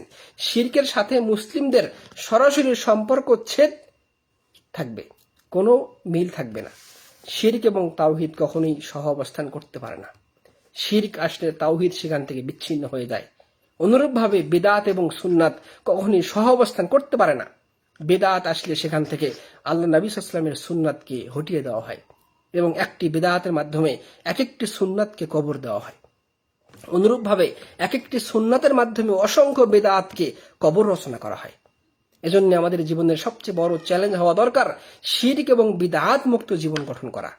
তাহলেই সেই ব্যক্তিগণ কিয়ামতের কঠিন সময় আল্লাহ রাব্বুল আলামিন যে সুসংবাদ দিয়েছেন, 70,000 ব্যক্তি যারা জান্নাতে প্রবেশ করবে বিনা শাস্তিতে এবং বিনা আযাবে, বিনা হিসাবে, তাদের অন্তর্ভুক্ত যারা হবে তারাই হবে যারা জীবনে সবচেয়ে বড় চ্যালেঞ্জ গ্রহণ করেছিল এবং তারা জীবনকে শিরক এবং বিদআত মুক্ত অবস্থায় তারা কবরে চলে গেছে। আল্লাহ রাব্বুল আলামিন আমাদেরকে তাদের অন্তর্ভুক্ত করুন, আল্লাহুম্মা আমিন। 4 নম্বরে যেটা বৈশিষ্ট্য ছিল ইব্রাহিম আলাইহিস সালামের, আন্নাহু মা কানা মিনাল মুশরিকিন, তিনি মুশরিকদের সাথে তার সম্পর্ক ছিল না। তিনি ছিলেন সরাসরি মুশরিকের সাথে একেবারে আলাদা সম্পর্ক। তিনি কখনই মুশরিক ছিলেন না। তার বাবা তিনি মুশরিক ছিলেন, তার আহাল পরিবার পরিজনের মানুষরা মুশরিক ছিল, সেখান থেকে তাকে বাড়ি থেকে বের করে দেওয়া হয়েছিল, তিনি সেখান থেকে বের হয়ে গেছেন এই তাওহীদকে টিকানোর জন্যই। আই হুয়া মুওয়াহিদুন খালিসুন মিন শাওয়াইবিশ শিরকি মুতলাকান, অর্থাৎ ইব্রাহিম আলাইহিস সালাম ছিলেন যে তিনি মুশরিক ছিলেন, এর অর্থ হলো তিনি ছিলেন খালেস তাওহীদপন্থী, যাবতীয় শিরক থেকে মুক্ত। ফানাফা আনহু শিরক আলা আবলাগি উজুহিন নাফি, এখানে তাকে যে শিরক থেকে মুক্ত ঘোষণা করা হয়েছে, একেবারে শিরকের সমস্ত পর্যায়ে ছোট বড় লেশ মাত্রর সাথেও ইব্রাহিম আলাইহিস সালামের কোনো সম্পর্ক ছিল না। অথচ ইব্রাহিম আলাইহিস সালামের সময়ে মানুষরা চন্দ্র সূর্যের পূজা করত, তারা ছিল মাজুস, তারা মূর্তি পূজক, তারা মূর্তির পূজা করত, যেমন আজকের আমাদের হিন্দুরা করে আমাদের সমাজে। সে সময় তারা মূর্তির পূজা করত এবং চন্দ্র সূর্যের পূজা করত। তারা সেই ধর্মে বিশ্বাসী ছিল। এই কঠিন পরিবেশেও তিনি তার নিজের ঈমানকে হেফাজত করেছিলেন এবং তিনি তাদের সমস্ত পরিবারের সমস্ত কিছুর সাথে তিনি সম্পর্ক ছেদ করেছিলেন এই তাওহীদকে টিকানোর জন্য। এবং তিনি ঘোষণা দিয়েছিলেন, মা আনা মিনাল মুশরিকিন, আমি এই মুশরিকদের অন্তর্ভুক্ত নই। বিহাইসু লা ইউনসাবু ইলাইহি শিরকুন ওয়া ইন ক্বাল, অর্থাৎ ইব্রাহিম আলাইহিস সালাম তিনি বিন্দুমাত্র শিরকের সাথে কখনো আপোষকামিতা করেন নাই। অর্থাৎ শিরকের সাথে কখনোই কোনোভাবে আপোষ করার কোনো সুযোগ নেই যারা তাওহীদপন্থী মুসলিম হতে চান। তাকযীবান লিল কুফারে কুরাইশ ফি জামিহিম আন্নাহুম কানা মিল্লাত ইব্রাহিম, কারণ এই আয়াত আল্লাহ নবী সাল্লাল্লাহু আলাইহি ওয়াসাল্লামকে যখন অবতীর্ণ করা হয়, এই আয়াতের মাধ্যমে সমস্ত মক্কার কাফেরদের মুখে চুন কালি লেগে যায়। কারণ মক্কার কাফেররা জোর গলায় বলতো যে আমরা ইব্রাহিম আলাইহিস সালামের উত্তরসূরি। তারা কি বলতো? মক্কার সমস্ত কাফেররা বলতো যে আমরা ইব্রাহিম আলাইহিস সালামের উত্তরসূরি, অথচ তাদের সাথে ইব্রাহিম আলাইহিস সালামের কোনো সম্পর্ক ছিল না। এজন্যই তাদের সেই মিথ্যা মুখের বুলিকে নস্যাৎ করার জন্য আল্লাহ রাব্বুল আলামিন এই আয়াতকে মক্কায় নাজিল করেন আল্লাহ রাসূল সাল্লাল্লাহু আলাইহি ওয়াসাল্লামের নিকটে যে, হে রাসূল, তাদেরকে বলে দিন তাদের সাথে ইব্রাহিম আলাইহিস সালামের কোনো সম্পর্ক নেই, কারণ ইব্রাহিম আলাইহিস সালাম ছিল একমাত্র সাচ্চা তাওহীদপন্থী ব্যক্তি, আর তোমরা মুশরিক। وقال المصنف رحمه الله في كلام على هذه الآية إن إبراهيم كان أمة, এর মাধ্যমে এখানে ইস্তাওহিশা সালিকুত তরিক মিন কিল্লাতিস সালিকিন কানিতান লিল্লাহ লা লিল মুলুক ওয়া লিল-ইত্তিজার, এই কথাটি আবার তিনি এখানে রিপিট করেছেন যে ইব্রাহিম আলাইহিস সালাম অত্র আয়াতের মাধ্যমে যে আয়াতটি হলো সূরা নাহলের 120 নম্বর আয়াত, যেখানে ইব্রাহিম আলাইহিস সালামের তিনটি গুণ বর্ণনা করা হয়েছে। একটি হলো তিনি ছিলেন একজন অনুসরণীয় ইমাম, 2 নম্বর তিনি ছিলেন কানিতান লিল্লাহ, আল্লাহর সঠিক পথের উপরে অবিচল ব্যক্তিত্ব, 3 নম্বর তিনি ছিলেন হানিফ, তাওহীদের উপরে অবিচল একজন ব্যক্তিত্ব, 4 নম্বর তিনি ছিলেন সমস্ত শিরক থেকে মুক্ত ব্যক্তিত্ব। এর পরবর্তীতে ক্বালা মুসান্নিফ রাহিমাহুল্লাহ শেখ মুহাম্মদ আব্দুর রহমান বলছেন যে ক্বালা আল্লাহু তাআলা ওয়াল্লাযীনা হুম বিরাব্বিহিম লা ইউশরিকুন, সেই ব্যক্তিগণ যারা লা ইউশরিকুন আল্লাহর সাথে কখনো শিরিক করে না। কারা সরাসরি জান্নাতে প্রবেশ করবে? যারা লা ইউশরিকুন আল্লাহর সাথে কখনো শিরিক করে নাই। শিরক মুক্ত অবস্থায় যে ব্যক্তি দুনিয়া থেকে বিদায় নেবে সেই ব্যক্তিকে আল্লাহ রাব্বুল আলামিন জান্নাতে প্রবেশ করাবেন। এর ব্যাখ্যা হলো মুনাসাবাতুল আয়াহ লিত-তারজামা মিন জিহাতি আন্নাল্লাহ তাআলা ওয়াসাফাল মুমিনিন আস-সাবিকিনা ইলাল জান্নাত বিসিফাত আ'লামাহা। আল্লাহ রাব্বুল আলামিন এই আয়াতে সূরা মুমিনুনের 59 নম্বর আয়াত সহ আরো বেশ কয়েকটি এই আয়াতগুলোতে জান্নাতি ব্যক্তিদের গুণাগুণ বর্ণনা করতেছিলেন। তার মধ্যে একটি হলো ওয়াল্লাযীনা হুম বিরাব্বিহিম লা ইউশরিকুন। জান্নাতি ব্যক্তি তো তারাই বিনা হিসেবে জান্নাতে প্রবেশ করবে যারা লা ইউশরিকুন, কখনো শিরক করে না। শিরক কখনো তাদের জীবন সংগঠিত হয় না। সানাউ আলাইহিম বিআন্নাহুম বিরাব্বিহিম লা ইউশরিকুন। জান্নাতি ব্যক্তিদের প্রশংসা এজন্য যে তারা কখনো শিরক করে না। আই শাইয়্যাম মিনাশ শিরক ফি ওয়াক্তিন মিনাল আওকাত, তারা জীবনের কোনো সময় কখনো কোনো শিরক করে না। আল্লাহ রাসূল স্পষ্ট বলেছেন, লা তুশরিক বিল্লাহ ওয়া ইন কুতিলত আও হুররিত। হে আমার উম্মতগণ, তোমরা শিরক করো না। তোমাদেরকে যদি আগুনে পুড়িয়ে দেওয়া হয়, তোমাদেরকে টুকরো টুকরো করে হত্যা করা হয়, তবুও তোমরা শিরক করো না, কারণ শিরক সবচেয়ে বড় জুলুম এবং অন্যায়। ফাইনাল ঈমান নাফি' মুতলাকান লা ইউজাদু ইল্লা বিতারকি শিরকি মুতলাকান। অনেক চমৎকার একটি মূলনীতির কথা এটা। কারণ একজন মানুষের ঈমান ততক্ষণ পর্যন্ত কাজ করবে না যতক্ষণ না সে শিরক থেকে মুক্ত হতে পারবে। একজন ব্যক্তি নিজেকে পাক্কা মুমিন দাবি করে, পাক্কা পরহেজগার দাবি করে, কিন্তু সে শিরক করে, সেই ব্যক্তির ঈমানের কোনো 5 পয়সা দাম নাই। একজন ব্যক্তি সমস্ত কাজ করে কিন্তু কবরে গিয়ে সেজদা করে, কবরে গিয়ে সন্তান চায়, বিশ্বাস করে কবরের ব্যক্তি, শায়িত ব্যক্তি তাকে কিছু দিতে পারে, সেই ব্যক্তির ঈমান বিশুদ্ধ নয়। একজন ব্যক্তি সে তাবিজ কবজ ব্যবহার করে, একজন ব্যক্তি সে যাবতীয় শিরকগুলো করে, সে বিশ্বাস করে যে অমুক গাউস কুতুব, অমুক পীর, অমুক সুফি ব্যক্তি সে গায়েবের খবর বলতে পারে, বিশ্বাস করে যে আল্লাহ রাব্বুল আলামিন সর্বত্র বিরাজমান, সেই ব্যক্তির ঈমান বিশুদ্ধ হয়নি। সে ব্যক্তিকে আবার ঈমান নবায়ন করতে হবে। বিশ্বাস করে যে তার পীর আব্দুল কাদের জিলানী সে মৃত ব্যক্তিকে জীবিত করার ক্ষমতা রাখে, সে ব্যক্তির ঈমান বিশুদ্ধ নয়। যদি বিশ্বাস করে কিয়ামতের ময়দানে অমুক পীর তাকে শাফায়াত করবে, এটা স্পষ্টত ঈমান বিরোধী কথা। অর্থাৎ একজন ব্যক্তিকে বিশুদ্ধ ঈমান গ্রহণ করার পরে তাকে, অর্থাৎ যাবতীয় শিরক থেকে সম্পর্ক ছেদ করার মাধ্যমেই সে ব্যক্তি বিশুদ্ধ ঈমানের অন্তর্ভুক্ত হতে পারবে। ওয়ালাম্মা কানাল মুমিনু ক্বাদ ইয়ারিদু লাহু মা ইয়াকদাহু ফি ঈমানিহি মিন শিরকিন জালিয়্যিন আও খাফি। শিরক দুই ভাবে হতে পারে, প্রকাশ্য শিরক, অপ্রকাশ্য শিরক। যেমন অপ্রকাশ্য শিরক হলো মানুষকে দেখানোর আমল, যেটা শিরকু ফির রিয়া, মানুষকে দেখানো, যেটা গোপনে হয়ে থাকে। আল্লাহ রাসূল বলেছেন যে আমার উম্মতের মধ্যে শিরক প্রবেশ করবে অন্ধকার রজনীতে, অন্ধকার পাথরের উপরে যদি কোনো কালো পিঁপড়া হেঁটে যায়, মানুষ যেমন বুঝতে পারে না, অনুরূপভাবে আমার উম্মতের মধ্যে এভাবে সঙ্গোপনে শিরক প্রবেশ করবে। অর্থাৎ এভাবেই মানুষের ঈমানকে প্রোটেকশন করতে হবে, যাতে করে প্রকাশ্য অপ্রকাশ্য যে কোনো শিরক থেকে নিজের জীবনকে রক্ষা করা যায়। ওমান কানা কাযালিক ফাকাদ বালাগা মিন তাহকিক তাওহীদ নিহায়া। আর সেই ব্যক্তি মহা সৌভাগ্যবান হবে এবং সেই ব্যক্তি তাওহীদকে তার জীবনে বাস্তবায়নকারী হিসাবে গণ্য হবেন, যে ব্যক্তি প্রকাশ্য অপ্রকাশ্য সমস্ত শিরক থেকে মুক্ত হতে পারবে। ওয়াফাযা বিআযামি তিজারা। আর সেই ব্যক্তি আল্লাহর সাথে এই চুক্তিবদ্ধ এই ব্যবসায়ে সে সফলকাম হবে, যে আল্লাহ রাব্বুল আলামিন চুক্তি করেছেন বান্দার সাথে, হে বান্দা তুমি শিরক করবা না, বিনিময়ে কি আমি তোমাকে জান্নাত দান করব। শিরক করলে জান্নাতের কোনো আশা নেই। আল্লাহ রাব্বুল আলামিন স্পষ্ট বলেছেন, ইন্নাল্লাহা লা ইয়াগফিরু আন ইউশরাকা বিহি। তার স্পষ্ট ঘোষণা, যে ব্যক্তি শিরক করবে, এই অবস্থায় মারা যাবে, সেই ব্যক্তিকে আল্লাহ রাব্বুল আলামিন কখনোই তাকে ক্ষমা করবেন না, তার জন্য স্পষ্ট জাহান্নাম রয়েছে। মুশরিক ছাড়া অন্য যে কোনো ব্যক্তিকে তিনি ক্ষমা করতে পারেন, কিন্তু শিরক করলে সেই ব্যক্তিকে ক্ষমা করবেন না। আল্লাহ স্পষ্ট ঘোষণা দিয়েছেন, জীবনে তাওহীদকে বাস্তবায়ন করে আসো। কবরে প্রথম প্রশ্ন হলো তাওহীদের প্রশ্ন, মান রাব্বুক ওমা দীনুক ওমা নবিয়্যুক। সমস্তগুলো তাওহীদের প্রশ্ন, এবং পরকালীন জীবনের প্রতিটি পদক্ষেপে তাওহীদকে অগ্রগামী করতে হবে জান্নাত পর্যন্ত। আল্লাহ স্পষ্ট এজন্য বলে দিয়েছেন, জীবনে তাওহীদকে বাস্তবায়ন করে আসো, তাহলে কবর থেকে শুরু করে জান্নাত পর্যন্ত প্রতিটি পদক্ষেপে আল্লাহ রাব্বুল আলামিন মানুষের হিসাবকে সহজ করে দিবেন।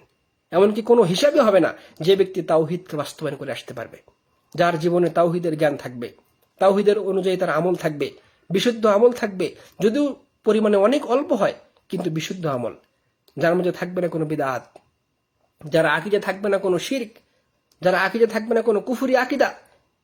এই ব্যক্তির জীবন যতটাই দুনিয়ার জীবন বিভিন্নভাবে হোক না কেন, এভাবে সে কবরে যেতে পারলে আল্লাহর সাথে যে চুক্তিবদ্ধ অঙ্গীকার, আল্লাহর সাথে যে বাণিজ্য ব্যবসা, সেটা হলো কি আল্লাহ অঙ্গীকার করেছেন, জীবনে আপনি, হে উম্মত, হে আমার আদম সন্তান, তোমরা শিরক মুক্ত অবস্থা আমার নিকটে সাক্ষাৎ করো, তোমাদের জন্য জান্নাত রয়েছে।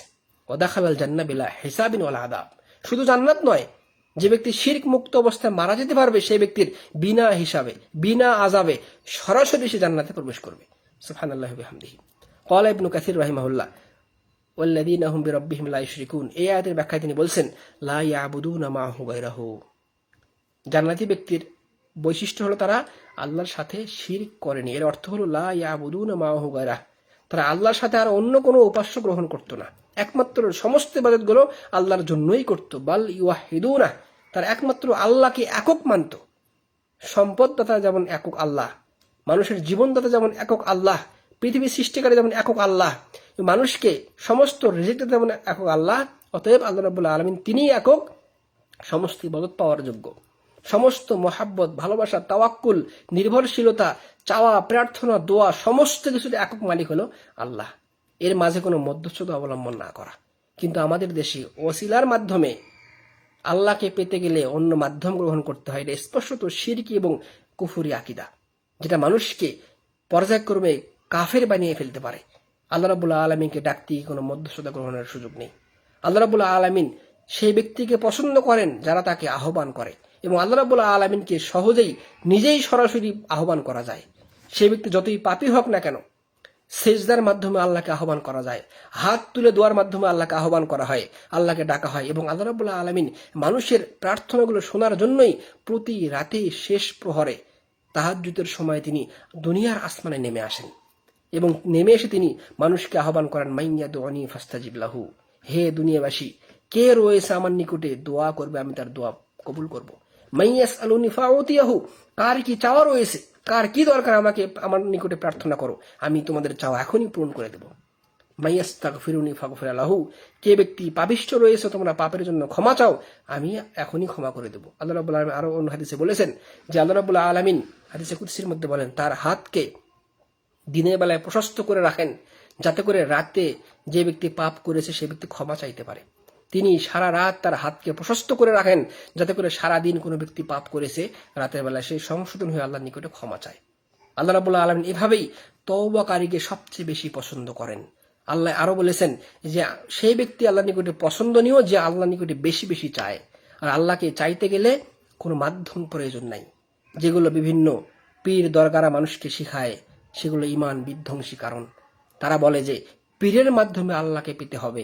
স্পষ্টত এটা স্পষ্টত শিরকি কথা, যেটা হিন্দু, বৌদ্ধ, খ্রিস্টানদের স্পষ্টত কথা, মুসলিমদের আকীদা বিশ্বাস নয়। হিন্দুরা ইবাদত করতে গেলে ঠাকুরের মাধ্যমে করে, কিন্তু মুসলিমদের প্রয়োজন নেই। অতএব নিজের জীবনে সবচেয়ে বড় চ্যালেঞ্জ হলো তাওহীদকে বাস্তবায়ন করা, শিরক মুক্ত জীবন যাপন করা এবং বিদআত মুক্ত জীবন যাপন করা। তাহলে আল্লাহ রাব্বুল আলামিন কিয়ামতের কঠিন সময়ে মানুষকে জাহান্নামের শাস্তি থেকে রক্ষা করে সরাসরি জান্নাতে প্রবেশ করাবেন। আল্লাহ রাব্বুল আলামিন আমাদের প্রত্যেককে জীবনের সবচেয়ে বড় চ্যালেঞ্জ এটাই যে সমস্ত শিরক থেকে মুক্ত থাকা, সমস্ত বিদআত থেকে মুক্ত থাকা, আমল অল্প হলেও আল্লাহ রাসূল সাল্লাল্লাহু আলাইহি ওয়াসাল্লামের পদ্ধতি অনুযায়ী করা, এবং আমার আকীদা এবং বিশ্বাসের মধ্যে কোনো শিরক না রাখা। যদি কখনো কোনো শিরক হয়ে যায়, আল্লাহর নিকটে আজই তওবা করে ফিরে আসা। এজন্য আসুন আমরা আমাদের জীবনে শিরক এবং বিদআত মুক্ত জীবন যাপন করি। আল্লাহ রাব্বুল আলামিন আমাদেরকে এই তাওহীদপন্থী হয়ে কবরে যাওয়ার এবং এই ঘোষণা আল্লাহ যেটা দিয়েছেন সেই ব্যক্তিদের অন্তর্ভুক্ত করুন যারা সরাসরি জান্নাতে প্রবেশ করবে, আযাব এবং শাস্তি ছাড়াই, হিসাব ছাড়াই। হে আল্লাহ, আমাদেরকে তাদের অন্তর্ভুক্ত করুন, আল্লাহুম্মা আমিন। এই বলে আজকে আমাদের দার্স আমরা এখানে শেষ করব। জাযাকুমুল্লাহু খায়রান ওয়া আহসানুল জাযা। যারা সময় দিয়ে আমাদের সাথে এই দার্স শ্রবণ করেছেন এবং শুনবেন, আল্লাহ রাব্বুল আলামিন আমাদের প্রত্যেককে ক্ষমা করুন এবং তাওহীদপন্থী হওয়ার তৌফিক দান করুন, আল্লাহুম্মা আমিন। ওয়া সাল্লাল্লাহু ওয়া সাল্লাম আলা নবিয়িনা মুহাম্মদ ওয়া আলা আলিহি ওয়া সাহবিহি আজমাইন। আসসালামু আলাইকুম ওয়া রাহমাতুল্লাহি ওয়া বারাকাতুহু। সুবহানাকা আল্লাহুম্মা রাব্বানা ওয়া বিহামদিক আশহাদু আল্লা ইলাহা ইল্লা আনতা আস্তাগফিরুকা ওয়া আতুবু ইলাইক।